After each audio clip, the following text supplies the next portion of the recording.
All right, so let's take a look at where we left off. We have our AJ model here, and if I turn off my clear shot camera, which is what I had before, so let's select AJ, you can see we've got this really nice shot where we kind of have them all in focus. We can kind of adjust it how we want. What I think I'm going to do is let me turn my clear shot camera back on, and I want to make sure that, actually, now that I think about it, that I moved Sophia next to Todd and the waypoint. And I want this to be at the end of this little line here, which represents the camera 01, which is our dolly camera. And that way, when AJ moves from here to here, it follows him. And then we get to this waypoint. But this camera here at the end is pretty lousy. This camera 02 here, it's sitting right at the end of that because I moved it all back. So what I'm going to do is I'm going to move it here. And then I'm going to have the Sophia, Todd, and the waypoint here. A little bit more like this. And that way, when AJ gets into the scene behind him, it's framed a little bit better because this would be like our ending shot here. And it's just, again, there's you would probably play with a lot of different angles here, but like this could be, she sees him and he scares, this scene, he's essentially sneaking up on Todd. And when he sneaks up on Todd, he scares him, and then she starts laughing or something, okay? The other thing is, let's turn our clear shot camera. Let's have our target group camera on. Now, if you remember, if you see here, there's a priority here. If I click on each one of my clear shot cameras, this is 8, 9, and then this one is 10. So I'm going to turn my target group camera to 11. And what happens is that becomes the priority. So if we go to AJ here, and we move them in, you could see in this particular shot, and we might move the camera up a little bit like this, frame it in, and to press play, see what happens. Now what I'd like to do is maybe add another target group camera set, because what happens is I need it to go from this target group, and I need to have a trigger here where it triggers in between the target group and it triggers into this camera group here, right? Because right now with both of them on, it doesn't know which one to pick, right? So here's 11, and let's see, maybe we can adjust the optimal distance. This would be 0.5 because he's right in front of it. And then this camera here is like 2, and then this one is 2. And I mean, I think that should be good, but I mean, like we press play here. I mean, they're triggering anyway when he walks by, but it's just not triggering between the two because we need to actually set that up so that when he hits a trigger, it switches between the clear shot camera to the target shot, or it starts with target group camera and then it switches between them. All right, another thing is your target group camera might not have let's see where that's at. I just removed it. This cinema machine collider. So if it doesn't, that's fine. I'm going to remove it anyway. Now, what I want to do is I'm going to go ahead and select AJ here. I'm going to right click, create an empty object because I want this empty game object to be right where he's at. And I'm going to drag it and drop it down here. And I'm going to move it out in front of him here. So right where we get to about this first camera, which is this camera 0 here, the trigger, I want the trigger to happen. So I'm going to rename this to I don't know. You normally want to trigger, name it by the scene itself. So I'll just, for now, just so we know, it'll be called clear shot camera trigger.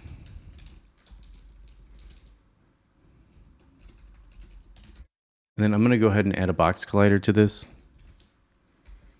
And then I want to mark it as let's move it up here. And then I'm going to, now for those of you who aren't familiar with what triggers are, when a game object enters a trigger area like this, we can have it fire off code. And the function that we use is on trigger enter. So here's this. I'm going to go ahead and check on is trigger, and that'll allow our character to pass through it. If we left it off, our character would actually get stuck right here. So here we go. You can see he's passing through that. And when he passes through that, or he triggers it or enters it, and we'll probably use an on trigger enter function, it'll switch between these cameras. All right. So what happened was I just typed a bunch of code, and I wasn't getting any audio recorded. So sorry about that. So there's going to be a little bit of code here. So I'm going to run through this with you. So we have this serialized field here, and what that allows us to do is expose this variable called clear shot camera, and this NPC nav mesh controller script is attached to AJ. And you can see here, there's this clear shot camera collider here. So what I'm going to do is grab this and drop it on here. Now what this does is this gives me access to check anything that has to do with this collider. And what I want to check is when this character walks in here, it's going to use this, it's going to check if it's been triggered. And all the trigger is when you enter or exit or you stay within a trigger, we can do something in code. So what we're doing is, if we scroll down here, I have this on trigger enter function. And if you're using Rider, it'll automatically write it out. Same thing with Visual Studio. See how we have on trigger exit stay enter? We want on trigger enter, the regular one, because we're in 3D, not 2D. So inside of this, what's interesting is this method is always being called. And what that happens is when this character, or which this script is attached to, bumps into any object and it has a box collider on it, it stores whatever that object is in this variable called other here. So it's always making a recording of the ground, the walls, anything this character bumps into. So what we're writing in this if statement is we're saying, hey, if the other object that we bump into is the same as clear shot camera collider, and what that means is if that object has this script attached to it, clear shot camera trigger. Now, where is that script attached? If we select our clear shot camera trigger, we're going to add this script onto it. So we're going to drag this onto there. I'm going to go ahead and remove the second copy just to show you that we have that on there. Now inside of here, what I did is I added a function called switch camera. So inside of here, what we're saying is, hey, if the other object, let me zoom out a little bit here, that we bump into has this, what we're going to do is we're going to do other, which means the other object we bump into, dot get component, which is this box. What component do we want to get? Well, we want to get this script, clear shot camera trigger, and we want to call this switch camera method.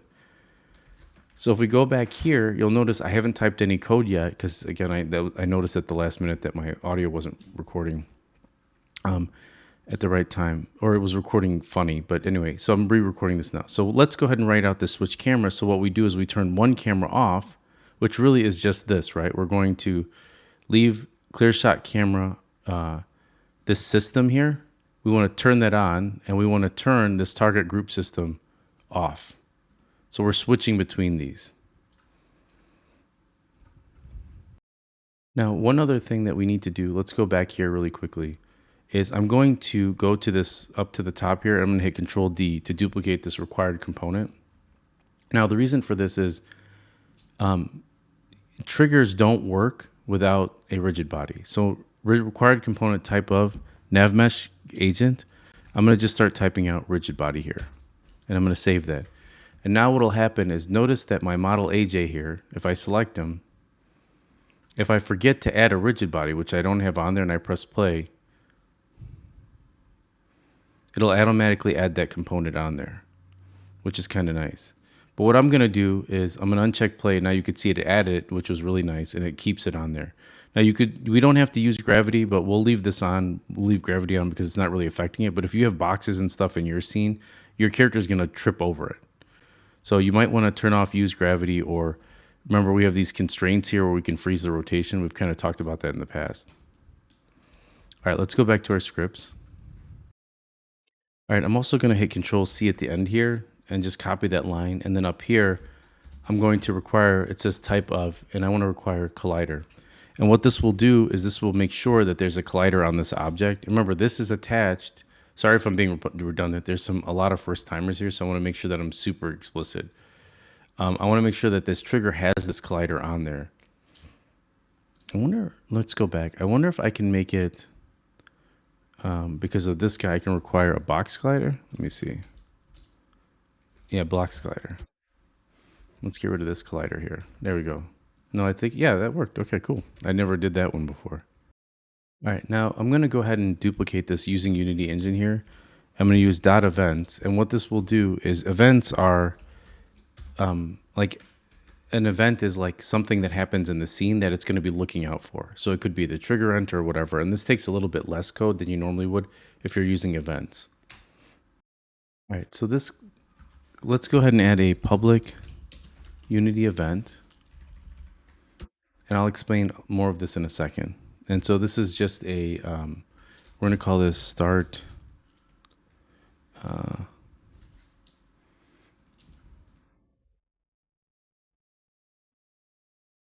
guess we can call this, let's see, start clear shot camera scene or something.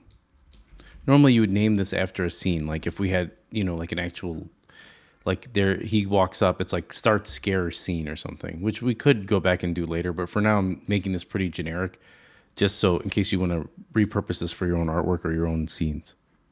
Now, what I have to do is inside of this, when it's called, I have to select this, and then I'm just going to put a question mark at the end, and then I'm going to do dot invoke. And what happens is once this is called, it invokes that event, or it starts that event. I'm going to go back and re-explain all of this in meticulous detail once we're done. I just want you to see the final application. All right, so let's jump back in our scene. If I select AJ here, you'll see now, let's see. Here's our MPC nav mesh controller. Type rigid body. Clear shot camera collider. Oh, here it is. Okay, yeah, we've got it attached on there, which is good. Now here's the cool thing about events, right? So if we go to our collider now, you'll notice now we have this list is empty, and these are events. And these events are we can have multiple events triggered in here. So if I hit plus a couple times, you can see here's one event and here's another event. And you can see clear shot camera scene. So this looks a lot like before. So what I can do is I'm going to grab my clear shot camera system here. And I'm going to grab my target group system. I'm going to put it in the second one here. So you'll see no function here. We're going to do game object, set active. And this is like whether it's on or off. See how it's a Boolean? And that's true. And then we'll do the same thing here. Game object, set active, which is a Boolean here. And then what we want to do is we want our target, when this method is called, we want our clear shot camera system, which is the one over here, turned on. And we want this one turned off. And that's really the nice power behind that event system is it didn't take a lot of code. And with that one line, we can invoke this. Like, let me show you that method one more time. So inside of this, all we're doing is once that Unity event happens, which is when the switch camera is called. And remember, that's called the second this guy walks inside this trigger. It calls the switch camera method, and inside the switch camera method, it says, okay, I want to invoke those two events. And what are the two events? Well, we just added them. It was really super simple, and that's what's nice about that system. And actually, while we're at it, go to AJ here and just turn off use gravity and turn on is kinematic. And the reason why I'm doing that is we're using the nav mesh agent here to drive the movement right to that waypoint, and I'm not using gravity. And so what'll happen, like I said before, if we hit something, it'll flop all over the place. And is kinematic allows us to still use the rigid body component, but doesn't take into account all the gravity information, and it uses more of the nav mesh information. All right, we also need a box collider on our on AJ here, so that it's functioning with the other collider in our scene. And then for the y-axis, I'm going to set it to 1 so it goes towards the middle, and I'm going to turn on is trigger. All right, let's go ahead and test this, and it should work fine. I'm going to go ahead and hit Control S to save this, and then make sure. Now, the reason I keep checking it into Unity version control is because in case of a crash or any issues. So a couple things. Now we can select AJ, and we can select this target camera system here. Move them back if you want, depending on how you want this to go. I'm going to move it back just a little bit to really show you what's going on. I'm also going to turn off this show nav mesh here. Remember, if you hit the tilde key, you can bring back AI nav mesh if you don't see it. All right, so let's go ahead and check out our amazing animation. Hopefully this works okay. All right, so here he is. He's moving in. Cuts to our clear shot camera system. We need to work on a better transition between those. But there we go. And now he's behind them, and they're talking and stuff.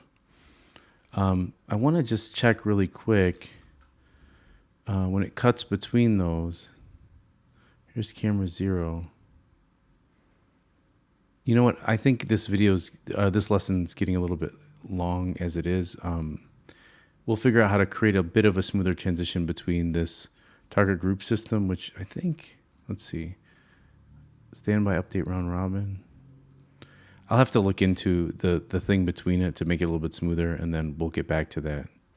But again, just gonna end this video here. You can switch over to the next one if you want, just to watch it one more time, because I think it's really cool.